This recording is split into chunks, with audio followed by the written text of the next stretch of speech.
विष्णु भगवान की जय। माता लक्ष्मी की जय। बृहस्पतिवार व्रत कथा और आरती।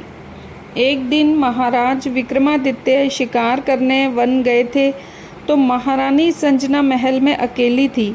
उसी समय गुरुदेव बृहस्पति साधु का वेश धारण कर महल में भिक्षा मांगने पहुँचे। महारानी ने भिक्षा देने से इनकार कर दिया और कहा, हे साधु महाराज, मैं दान पुण्य से तंग आ चुकी हूँ। मेरा पति सारा धन लुटा देता है। मेरी इच्छा है कि हमारा सारा धन नष्ट हो जाए ताकि मुझे ये परेशानी ना सहनी पड़े। साधु बाबा ने कहा, देवी, धन और संतान सभी चाहते हैं। अगर आपके पास अधिक धन है तो भूखों को भोजन दीजिए, प्यासों को पानी पिलाएं, मुसाफिरों के लिए धर्मशाला बनवाइए, निर्धन कन्याओं का विवाह कराइए। इन कार्यों से आपका यश लोक परलोक में फैलेगा। लेकिन महारानी पर उपदेश का कोई प्रभाव नहीं पड़ा। उन्होंने कहा, मुझे ऐसा धन नहीं चाहिए जिसे हर जगह बांटना पड़े। साधु बाबा ने कहा, अगर तुम्हारी ये इच्छा है तो तथास्तु। हर गुरुवार को घर लीपकर पीली मिट्टी से सिर धोकर नहाना और बत्ती चढ़ाकर कपड़े धोना, इससे तुम्हारा सारा धन खत्म हो जाएगा। ये कहकर साधु महाराज वहाँ से अंतर्ध्यान हो गए। महारानी ने साधु के कहे अनुसार काम करना शुरू किया। केवल 3 गुरुवार ही बीते कि उसका सारा धन नष्ट हो गया और राजा का परिवार भोजन के लिए तरसने लगा। एक दिन महाराज विक्रमादित्य ने महारानी से कहा, हे संजना, तुम यहीं रहो, मैं दूसरे देश को जाता हूँ, क्योंकि यहाँ पर सभी मुझे जानते हैं, इसलिए मैं कोई छोटा कार्य नहीं कर सकता। यह कह राजा परदेश चला गया और वहाँ वह वन से लकड़ी लाता और शहर में बेचता। इसी तरह अपना जीवन काटने लगा। इधर राजा के परदेश जाते ही महारानी और दासी दुखी रहने लगे। एक बार जब महारानी और दासी को 7 दिन तक भोजन के बिना रहना पड़ा तो महारानी ने दासी से कहा, हे दासी, पास के नगर में मेरी बहन रहती है, वह बड़ी धनवान है। तू उसके पास जा और कुछ ले आ ताकि कुछ गुजर बसर हो सके। दासी महारानी की बहन के पास गई।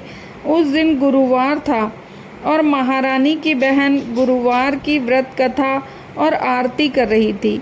दासी ने महारानी का संदेश दिया, लेकिन महारानी की बहन व्यस्त थी, उसने कोई उत्तर नहीं दिया। दासी वापस आकर महारानी को सारी बात बताती है। यह सुनकर रानी ने अपने भाग्य को कोसा। उधर रानी की बहन ने सोचा कि उसकी बहन की दासी आई थी, वह बहुत दुखी लग रही थी। कथा समाप्त कर वह अपनी बहन के घर आई और कहने लगी, हे बहन, मैं गुरुवार का व्रत कर रही थी। तुम्हारी दासी मेरे घर आई थी, परंतु जब कथा होती है तो ना उठते हैं और ना ही बोलते हैं, इसलिए मैं नहीं बोली। कहो दासी क्यों आई थी? महारानी बोली, बहन, हमारे घर में खाने को अनाज तक नहीं है। कहते कहते महारानी की आंखें भर आईं। उसने दासी समेत पिछले 7 दिनों से भूखे रहने की बात अपनी बहन को विस्तार से सुना दी। महारानी की बहन ने कहा, देखो बहन, शायद बृहस्पति देव सबकी मनोकामना को पूर्ण करते हैं। देखो, शायद तुम्हारे घर में अनाज रखा हो। पहले तो रानी को विश्वास नहीं हुआ, पर बहन के आग्रह करने पर उसने अपनी दासी को अंदर भेजा। सचमुच दासी को अनाज से भरा एक घड़ा मिला। यह देख दासी को बड़ी हैरानी हुई। दासी महारानी से कहने लगी, हे महारानी, जब हम भोजन नहीं मिलता तो हम व्रत ही करते हैं, इसीलिए क्यों ना इनसे व्रत और कथा की विधि पूछ ली जाए ताकि हम भी व्रत कर सकें। तब महारानी ने अपनी बहन से गुरुवार व्रत के बारे में पूछा। उसकी बहन ने बताया, गुरुवार के व्रत में चने की दाल और मुनक्का से भगवान विष्णु का केले की जड़ में पूजन करें, दीपक जलाएं, व्रत कथा सुने और पीला भोजन ही करें। इससे बृहस्पति देव प्रसन्न होते हैं। व्रत और पूजन विधि बताकर बहन ने अपने घर लौट गई। 7 दिन बाद गुरुवार आया तो महारानी और दासी ने व्रत रखा। वे घुड़साल से चना और गुड़ लेकर आईं और उससे केले की जड़ तथा भगवान विष्णु का पूजन किया। पीला भोजन कहाँ से आए, इस चिंता में दोनों बहुत दुखी थी।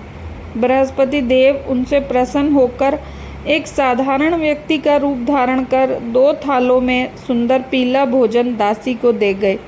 दासी भोजन पाकर प्रसन्न हुई, फिर महारानी के साथ मिलकर भोजन ग्रहण किया। ये सब होने के बाद वे सब गुरुवार को व्रत और पूजन करने लगीं। बृहस्पति देव की कृपा से उनके पास फिर से धन संपत्ति आ गई, लेकिन महारानी फिर से आलसी हो गई। दासी ने कहा, देखो महारानी, तुम पहले भी इसी प्रकार आलस करती थी, जिससे सारा धन नष्ट हो गया था। अब भगवान बृहस्पति देव की कृपा से जब धन मिला है तो तुम्हें फिर से आलस हो रहा है।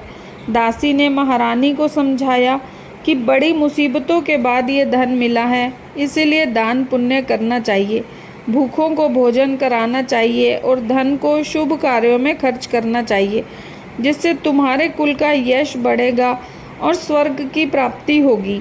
दासी की बात मानकर महारानी अपना धन शुभ कार्यों में खर्च करने लगी, जिससे पूरे नगर में उनका यश फैलने लगा। एक दिन राजा विक्रमादित्य दुखी होकर जंगल में पेड़ के नीचे बैठ गए। बृहस्पतिवार का दिन था और एकाएक उन्होंने देखा कि निर्जन वन में एक साधु प्रकट हुए।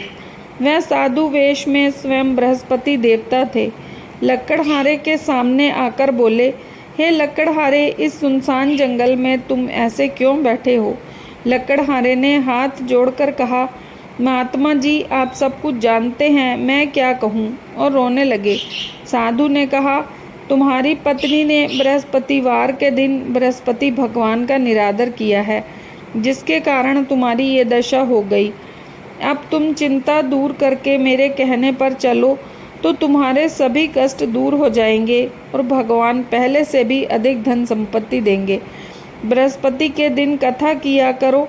साधु के वचन सुनकर लकड़हारे ने कहा, हे प्रभु, मुझे लकड़ी बेचकर इतना पैसा नहीं मिलता कि भोजन के उपरांत कुछ बचा सकूं। साधु ने कहा, तुम किसी बात की चिंता मत करो। बृहस्पति के दिन तुम रोजाना की तरह लकड़ियां लेकर शहर जाओ, तुम्हें रोज से दुगना धन मिलेगा, जिससे तुम भली भांति भोजन कर सकोगे और बृहस्पति देव की पूजा का सामान भी आ जाएगा। इतना कहकर साधु अंतर्ध्यान हो गए। फिर वही बृहस्पतिवार का दिन आया। लकड़हारा जंगल से लकड़ी काटकर शहर में बेचने गया और उसे उस दिन और दिनों से अधिक पैसा मिला। राजा ने गुड़ चना आदि लाकर गुरुवार का व्रत किया। उस दिन से उसके सारे कष्ट दूर हो गए, परंतु जब दोबारा गुरुवार आया तो वह व्रत करना भूल गया। इस कारण भगवान नाराज हो गए। उसी दिन नगर के राजा ने विशाल यज्ञ का आयोजन किया और शहर में यह घोषणा करा दी कि कोई भी अपने घर में भोजन ना बनाए। सब लोग राजा के यहाँ भोजन करने आए। जो इस आज्ञा का पालन नहीं करेगा उसे फांसी की सजा दी जाएगी। इस घोषणा के अनुसार सब लोग भोजन करने गए, लेकिन लकड़हारा देर से पहुंचा। इसीलिए राजा ने उसे अपने घर लिवाया और भोजन कराया। तब रानी ने देखा कि उनका हार गायब है। रानी ने निश्चित किया कि लकड़हारा ही चोर है। सिपाहियों को बुलाकर उसे कारागार में डलवा दिया। कारागार में लकड़हारा दुखी होकर साधु को याद करने लगा। तत्काल बृहस्पति देव साधु के रूप में प्रकट हुए और उनकी दशा देखकर बोले, तुमने बृहस्पतिवार का व्रत छोड़ा है, इसीलिए ये सब हुआ। लकड़हारा बोला, प्रभु, मुझसे भूल हो गई, अब मैं व्रत रखूँगा। बृहस्पति देव बोले, ये सत्य है कि राजा के यहाँ चोरी नहीं हुई है। वह हार तो रानी के वस्त्र में ही छुपा है। इतना कह साधु अंतर्ध्यान हो गए। लकड़हारे ने सिपाही से कहा कि वह राजा से कहे कि रानी का हार कपड़ों में ही छुपा है। यह सुन रानी ने अपने वस्त्र में देखा तो हार मिल गया। राजा ने लकड़हारे को बहुत सा धन देकर विदा किया। लकड़हारे ने बृहस्पतिवार का व्रत करना शुरू कर दिया, जिससे उसे बहुत सा धन मिल गया। अब लकड़हारा जंगल में लकड़ी काटने नहीं जाता। बृहस्पति देव की कृपा से महारानी को उनका खोया हुआ पति मिल गया और उन्हें भगवान बृहस्पति के व्रत का महत्व समझ में आया और उन्होंने जीवन भर इस व्रत का पालन किया और सुख समृद्धि प्राप्त की। जो व्यक्ति श्रद्धा एवं विश्वास के साथ बृहस्पति व्रत कथा को पढ़ता या सुनता है वह सुख समृद्धि प्राप्त करता है। बृहस्पति देव की जय। बृहस्पति देव की आरती। जय बृहस्पति देवा, ओम जय बृहस्पति देवा, छिन छिन भोग लगाऊं कदली फल मेवा। ओम जय बृहस्पति देवा, तुम पूर्ण परमात्मा, तुम अंतर्यामी, जगत पिता जगदीश्वर, तुम सबके स्वामी। ओम जय बृहस्पति देवा, चरणामृत निज निर्मल, सब पातक हरता, सकल मनोरथ दायक, कृपा करो भरता। ओम जय बृहस्पति देवा, तन मन धन अर्पण कर, जो जन शरण पड़े, प्रभु प्रकट हो तब होकर, आकर द्वार खड़े। ओम जय बृहस्पति देवा, दीन दयाल दयानिधि, भक्तन हितकारी, पाप दोष सब हरता, भव बंधन हारी। ओम जय बृहस्पति देवा, सकल मनोरथ दायक, सब संशय टारो, विषय विकार मिटाओ, संतन सुखकारी। ओम जय बृहस्पति देवा, जो कोई आरती तेरी प्रेम सहित गावे, ज्येष्ठानंद आनंद कर, सो निश्चय पावे। ओम जय बृहस्पति देवा। बृहस्पति देव महाराज की जय।